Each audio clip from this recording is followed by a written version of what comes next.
Well, we did it. So we're at our first RV park in Seaside, Oregon. And I just have to ask you guys a question, because a lot of people say, this is what I wish I could do, or this is what I want to do in retirement. And it's basic travel around, RV. And is that something you guys like to do or want to do?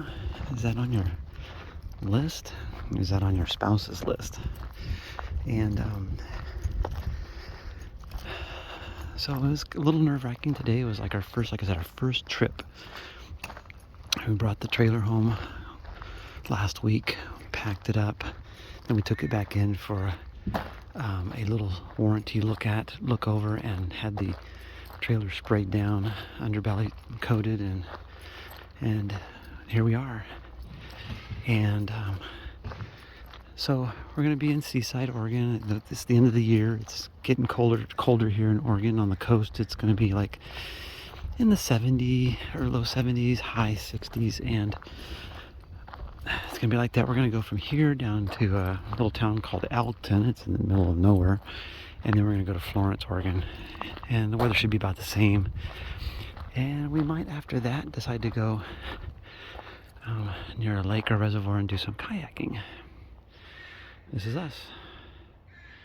So, again, is this something that's on your list of things to do in retirement? Do you foresee yourself like having a home base, having a home, and then doing this around the country? Or do you have the urge to do this full time? Let me know. Well, we're at the end of our first week. We still have like 2 days left, and we got to do our first pack up and go. And the question again remains to you: is this something that you would want to do full time? Is it something? I mean, a lot of people probably could get away with this if they sold your house, used what you have in savings, and then bought something and did this full time. Just letting you know that these trailers and stuff are not built for full-time camping. Now, I will admit that motorhomes such as that one, or this old classic Winnebago here, they're probably built a little bit better than the travel trailers, because you know their frame system is probably a little bit more sturdy than these boxes on wheels. So I will admit that the motorhomes are probably going to be a little bit better for full-time living, because so far on our first time out we had a leak in our bathroom faucet, and there's no shut-off valves. These trailers are made really bad.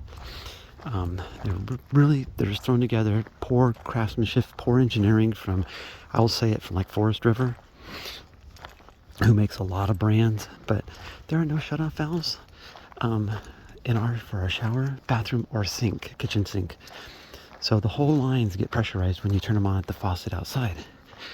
And so I had a bathroom leak, so I had to turn the water off outside every day, off and on, and then depressurize my lines. And the only way I could fix it was the faucet was bad, so I had to go to Home Depot and buy a new faucet. And so I replaced that with the help of a guy at Home Depot. He helped me with some of the PEX fittings, and I was able to fix that issue. So there are going to be issues with repairs, and you have to be able to do these things on the road, sometimes remotely.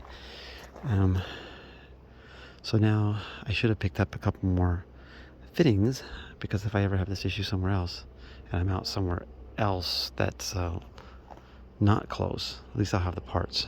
But I failed to do that. It's these little things. So again, full-time living in an RV, part-time living in an RV and traveling, still something you'd like to do, and you have to ask yourself, can you do it now? Let me know. Okay, so we have a leaky faucet. It leaks from here, and then it drips all the way down cords and down onto down here. So looking at the work that Forest Rivers does, they have these crimps in here. Everywhere there's crimps. There's no shutoff valve here. There's no shutoff valve all the way to the main line. It's really bad. They have these crimps in here, but you can't remove half the crimps because they're facing all the wrong directions. And then you look up here at this design. This is a really poor design. So they have the hose. This is an RV faucet, and it goes into this connection, and then it's crimped. Well, the only way you can get this off by unscrewing it, but if you unscrew it, you're gonna weaken the connection here, and also you can't take it out because that won't screw off. So this won't screw off unless you're twisting the wire completely around, but it's really hard because it wants to keep spinning back around. So the only way to get this off basically is to cut this off, which is how they probably installed this place. Is before they probably installed this piece onto that and then crimped it onto here. That's really bad engineering. Bad. Okay. So what we're going to do is we're going to cut this off, install a shutoff valve on both lines, put a new faucet in, slide that over, and hopefully not have any problems again. But it's like this little problem is throughout the whole trailer. These crimps are all facing all the wrong directions. For any other repairs you have to do, poor design. That is a major poor design.